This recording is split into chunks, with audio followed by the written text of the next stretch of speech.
जय हिंद मेरे प्यारे साथियों, कैसे आप सभी। मैं उम्मीद करता हूं कि आप लोग अच्छे होंगे। दोस्तों, आज की इस वीडियो में हम लोग रूट का जोड़ और घटाव को बनाना सीखेंगे।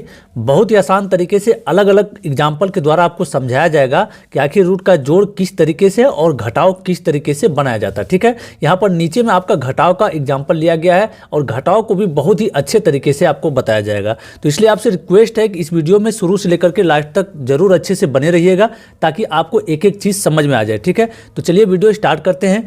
दोस्तों, वीडियो स्टार्ट करने से पहले आप सभी से एक छोटा सा रिक्वेस्ट करना चाहूँगा।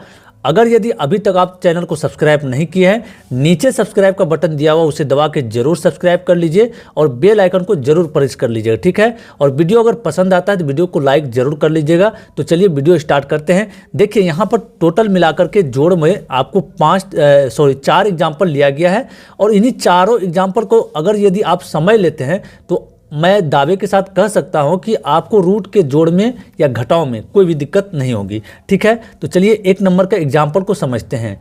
यहाँ पर देखिए 2 स्थिति आएगा जब संख्या आपका रूट से बाहर निकल जाएगा, कहने मतलब उसका वर्गमूल निकल जाएगा, और जब उसका वर्गमूल नहीं निकलेगा तो यही 2 स्थिति आएगा। अब पहला नंबर में जो एग्जाम्पल लिया गया यहाँ पर है क्या, ये जो 9 दिख रहा है √9 है और जोड़ में √4, तो 9 का वर्गमूल होता है कितना होता है, तो 3 होता है। तो यहाँ पर लिखेंगे 3।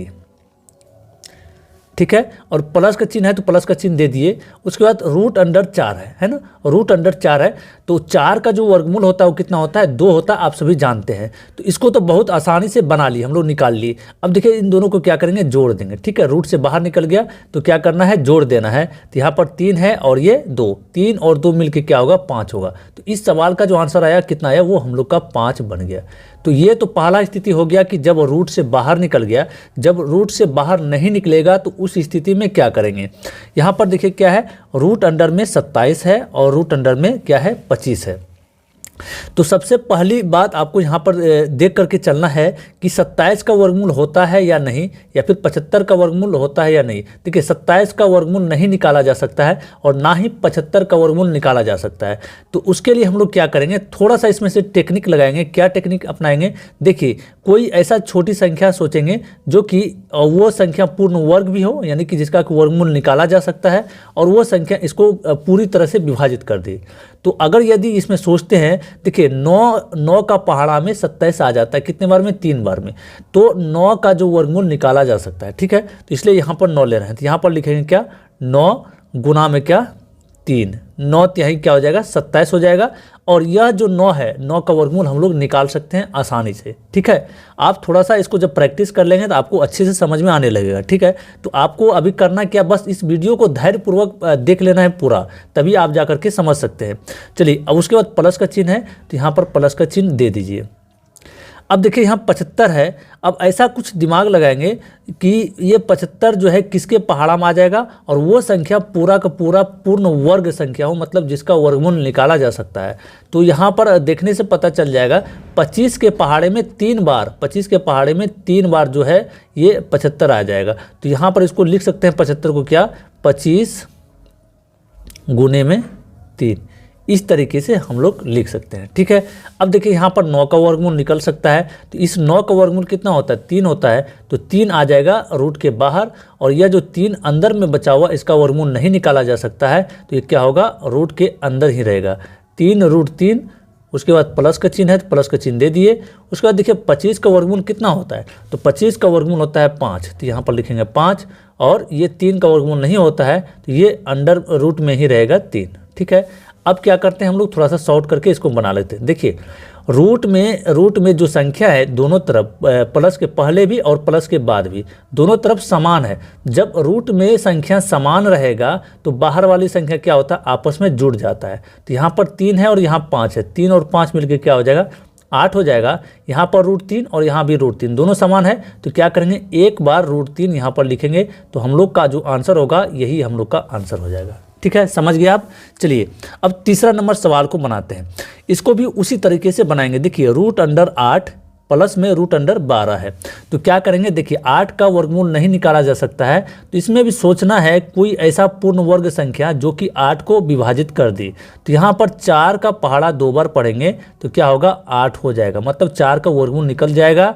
कितने बार में 4 का पहाड़ा पढ़े तो 2 बार, तो यानी 4 दूना 8 हो गया, फिर वही 8 आ गया। तो इस 8 को इस रूप में लिखा जा सकता है। ठीक है, अब यहाँ प्लस का चिन्ह है तो यहाँ पर क्या करेंगे, प्लस का चिन्ह दे देंगे। उसके बाद देखिए क्या करना हम लोग, यहाँ पर 12 है तो 12 को हम लोग लिख सकते हैं क्या, 4 गुने में 3, 4 गुने में 3 लिख सकते हैं, चूंकि 4 तिहाई फिर 12 हो जाएगा और इस 4 का वर्गमूल निकल जाएगा। ठीक है, अब चलिए क्या करना है, यहाँ 4 है, 4 का वर्गमूल कितना होता है, 2 होता है, तो यहाँ पर लिखिए 2। ठीक है, 2 का वर्गमूल नहीं निकाला जा सकता तो क्या होगा, अंडर रूट में ही रहेगा 2, तो अंडर रूट में है। उसके बाद जोड़ का चिन्ह है तो यहाँ पर जोड़ का चिन्ह दे देते हैं। उसके बाद देखिए फिर यहाँ पर 4 है अंडर रूट में, तो 4 का वर्गमूल होता है 2, और अंडर रूट में ये 3 का वर्गमूल नहीं निकलता है तो अंडर रूट में 3 ही रहेगा। अब देखिए हम लोग का आंसर क्या होगा, अभी तो यहाँ पर ऊपर में क्या किए थे, जब जो ये √3 और √3 समान संख्या था तो आप बाहर वाले को जोड़ दिए थे, लेकिन यहाँ पर रूट के अंदर में 2 है, रूट के अंदर में 3 है, असमान संख्या है, तो क्या हम लोग बाहर वाले को जोड़ सकते हैं, तो इसका जवाब होगा नहीं, ये बाहर वाला नहीं जुड़ सकता है। तो हम लोग का जो आंसर होगा यही हम लोग का आंसर हो जाएगा। आप ध्यान से इसको समझिएगा। ठीक है, यही हम लोग का आंसर होगा। क्यों होगा, क्योंकि अंडर रूट में जो संख्या है वो असमान है। ये जो संख्या यहाँ 3 है, यहाँ 2 है, अगर यहाँ 2 है तो यहाँ भी 2 रहता तो बाहर वाले आपस में जुड़ जाते, यहाँ 3 है तो यहाँ भी 3 रहता अंडर रूट में तो बाहर वाली संख्या जुड़ जाता। तो इसका जो आंसर होगा यही इसका आंसर हो जाएगा। ठीक है, चलिए अब चौथा नंबर देखिए, यहाँ पर है √7 प्लस में √2 है ना, तो क्या इसका जो है वर्गमूल निकल सकता है, नहीं निकल सकता है। अब इसमें अलग से सोचेंगे तो क्या जो है कोई संख्या इसको विभाजित कर सकता है, तो नहीं कर सकता है। तो इसका जो आंसर होगा, देखिए कोई भी संख्या इसको विभाजित नहीं कर सकता है जो कि पूर्ण वर्ग होगा। तो कहने का मतलब इसका जो आंसर होगा हम लोग सीधा सीधा लिख सकते हैं √7 प्लस में √2, क्योंकि इसको और छोटा रूप में हम लोग नहीं लिख सकते हैं, तो हम लोग का आंसर यही हो जाएगा। ठीक है, हम लोग का आंसर यही हो जाएगा।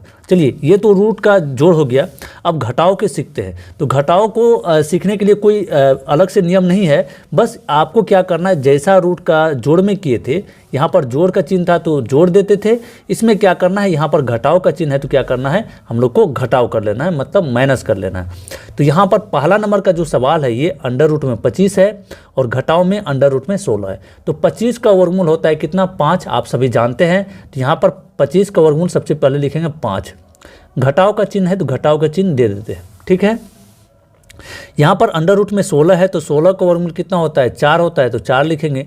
देखिए रूट हट गया, बचा क्या, सिर्फ संख्या बचा हुआ, तो 5 में 4 घट गया तो कितना बचेगा, यहाँ पर 1 बचेगा।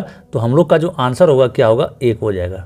ठीक है, चलिए उसके बाद दूसरा नंबर सवाल देखिए। दूसरा नंबर में है कि अंडर रूट 32 घटाव में अंडर रूट 8 है। तो इसमें जो है 32 का वर्गमूल नहीं निकल सकता है, ना ही 8 का वर्गमूल निकल सकता है। तो क्या करेंगे, बस ऊपर वाले में जैसे हम लोग किए थे वैसे ही इसमें करना है। तो यहाँ पर सोचना है ऐसा कोई पूर्ण वर्ग संख्या जो कि इसको विभाजित कर दे। तो 16 को सोचते हैं, 16 का पहाड़ा में 2 बार में आ जाता है 32, कितने बार में, 2 बार में 32 आ जाता है। लिख लिए 16 गुना 2, तो ये फिर 32 ही हो जाएगा। तो 32 को इस तरीके से लिख सकते हैं।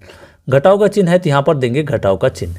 ठीक है, अब रूट अंडर में 8 है तो इसको क्या लिख सकते हैं, 4 गुना में 2 लिख सकते हैं। ठीक है, 4 का वर्गमूल निकल जाएगा और 2 अंडर रूट में रहेगा। तो हम लोग अब क्या करेंगे, इसको कैसे लिखेंगे, ये जो 16 है, 16 का वर्गमूल कितना होता है, तो 4 होता है। उसके बाद 2 है, 2 बच जाएगा अंडर रूट में, तो अंडर रूट 2। ठीक है, माइनस का चिन्ह है, यहाँ माइनस का चिन्ह लगा दिए। उसके बाद देखिए यहाँ पर क्या है, ये 4 है, 4 का वर्गमूल निकल जाएगा कितने, 2। ठीक है, फिर अंडर रूट में क्या होगा, 2 ही रहेगा। अब आपको ऊपर में बताए थे क्या, जब रूट के अंदर में समान संख्या रहेगा तो बाहर वाली संख्या जोड़ रहेगा तो जोड़ देंगे, घटाव रहेगा तो बाहर वाले को बाहर वाले से घटा लेंगे। तो 4 में 2 घट जाएगा तो कितने बचेगा, 2 बचेगा। और अंडर रूट 2 बार है तो यहाँ पर 1 बार लिखेंगे अंडर रूट 2। ये इस सवाल का आंसर हो गया। ठीक है, समझ गए आप। चलिए अब तीसरा नंबर सवाल देखिए। तीसरा नंबर सवाल भी ऊपर वाले के जैसा ही है। तो यहाँ पर है रूट अंडर 75 माइनस में रूट अंडर 20 है। तो यहाँ पर आपको सोचना है कि 75 को सबसे पहले क्या करेंगे, फैक्टर कर लेंगे, मतलब तोड़ लेंगे। तो 75 को लिखने के लिए हम लोग लिख सकते हैं क्या, 25 गुना में 3, 25 गुना में 3 लिख सकते हैं। घटाव का चिन्ह है तो घटाव का चिन्ह दीजिए। उसके बाद 20 है तो यहाँ पर 20 को क्या लिख सकते हैं, 4 गुना में 5, 4 गुना में 5। अब 4 ही क्यों लिखे, क्योंकि 4 का वर्गमूल निकाला जा सकता है। यहाँ पर 25 ही क्यों लिखा गया, क्योंकि 25 का वर्गमूल निकाला जा सकता है। तो अब हम लोग क्या करेंगे, 25 का वर्गमूल कितना होता है, 5 होता है, तो यहाँ पर लिखेंगे 5। अंडर रूट में क्या बच जाएगा, तो वो 3 बच जाएगा। ठीक है, घटाव का चिन्ह है तो घटाव का चिन्ह लगा दीजिए। उसके बाद 4 का वर्गमूल कितना होता है, 4 का वर्गमूल होता है 2 और अंडर रूट में बच जाएगा 5। अब देखिए इसका आंसर, फाइनल आंसर क्या होगा। यहाँ पर रूट के अंदर 3 है और रूट के अंदर 5 है, दोनों असमान संख्या है। तो इसका मतलब हम लोग बाहर वाले में बाहर वाले को नहीं घटा सकते हैं। हम लोग का जो आंसर होगा यही चीज़ हम लोग का फाइनल आंसर यानी कि राइट आंसर हो जाएगा। ठीक है, तो इस तरीके से रूट का जोड़ और घटाव को बनाया जाता है। मैं उम्मीद करता हूँ कि आज की इस वीडियो से आपको अच्छा नॉलेज मिला होगा। अगर वीडियो पसंद आया तो वीडियो को लाइक करके चैनल को जरूर सब्सक्राइब कर लीजिएगा। मिलते हैं फिर अगले वीडियो में, तब तक के लिए जय हिंद, वंदे मातरम।